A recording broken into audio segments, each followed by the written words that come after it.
Hello and welcome everybody to my channel the economics world by Simar. So आज हम पढ़ने वाले हैं आरबीआई के मॉनेटरी रेट्स के बारे में। You all must be knowing कि उनके कई सारे रेट्स होते हैं, जैसे repo rate, bank rate, reverse repo rate, ऐसे भी और 5-6 रेट्स होते हैं। आज हम उनके बारे में क्या करेंगे, मैं आपको शॉर्ट में उनके बारे में डिफरेंस बताऊंगी और कैसे आप इजिली उसको समझ सकते हो। So let us start. First is the repo rate. अब ये रेपो रेट क्या होता है? Repo rate is basically the short term rate. ये शॉर्ट टाइम पीरियड के लिए होता है और this is the rate in which commercial bank takes the loan from the central bank. यहाँ पे क्या होता है? कॉमर्शियल बैंक हमारे सेंट्रल बैंक से लोन लेता है, ठीक है, but in return of the collateral security. Commercial bank को सेंट्रल बैंक को क्या देनी पड़ती है? कोलेटरल सिक्योरिटी, मतलब सामान गिरवी में देना होता है, ठीक है। जब हम कुछ मॉर्गेज में रखेंगे तब हम लोन लेंगे, तो इसमें कमर्शियल बैंक सेंट्रल बैंक से क्या करता है? कोलेटरल सिक्योरिटी रख के लोन लेता है एंड ये हमारा शॉर्ट टाइम पीरियड के लिए होता है। उसके बाद हमारा आता है बैंक रेट। बात करते हैं कि बैंक रेट क्या होता है। Next is the bank rate. ये हमारा रेपो रेट से अलग होता है इन द सेंस कि ये हमारा लॉन्ग टर्म रेट होता है। बात वही होती है कि कमर्शियल बैंक क्या करता है? लोन लेता है सेंट्रल बैंक से, ये लोन लेगा, बट इसमें कोलेटरल जो हमारी सिक्योरिटी होगी वो नहीं देनी होगी।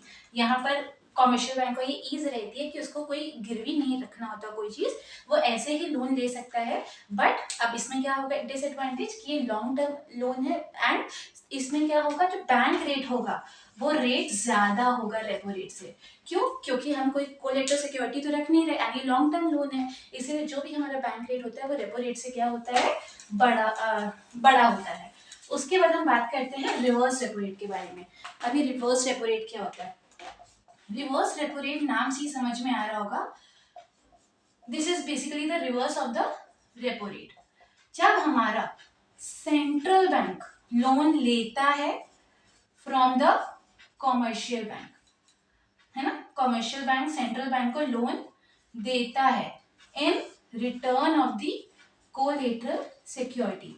मतलब जब सेंट्रल बैंक को कोलेटरल सिक्योरिटी गिरवी कोई सामान रख कर वो जब कॉमर्शियल बैंक से लोन लेता है, तो ये हमारा क्या होता है? Reverse repo rate and it is also for the short time period. ये शॉर्ट टाइम पीरियड के लिए होता है एंड अब बात तो हो गई कि ये सेंट्रल बैंक हमारे कोलेटरल सिक्योरिटी रखकर कमर्शियल बैंक से लेता है। अब कमर्शियल बैंक के पास तो ये ऑप्शन था कि अगर उनको कोलेटरल सिक्योरिटी देने का मन नहीं है तो वो कौन सा ऑप्शन को चूज कर सकता है? वो बैंक रेट को चूज कर सकता है।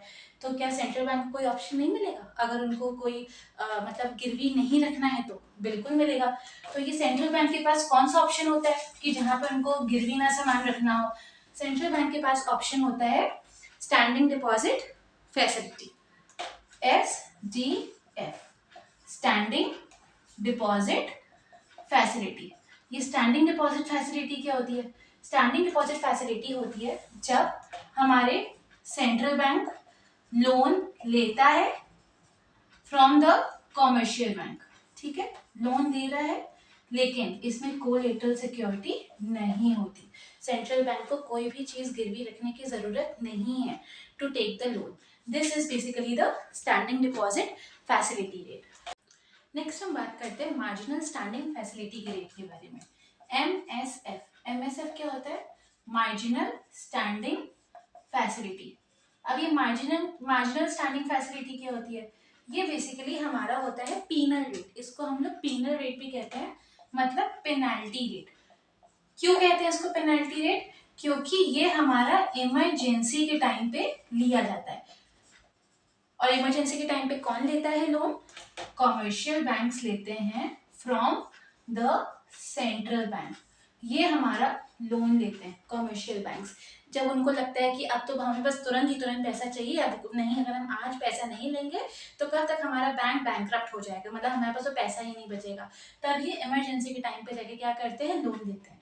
अब अगर हम कोई भी चीज़ इमरजेंसी भी लेते हैं, मान लीजिए हम डॉक्टर की सर्विसेज लेने गए कि हमें इमरजेंसी में हमें ये चाहिए, इमरजेंसी पे वो चाहिए, तो दूसरा बंदा क्या करता है? उसके लिए प्राइस हायर चार्ज करता है। तो बस वही होता है, MSF के लिए क्या होता है?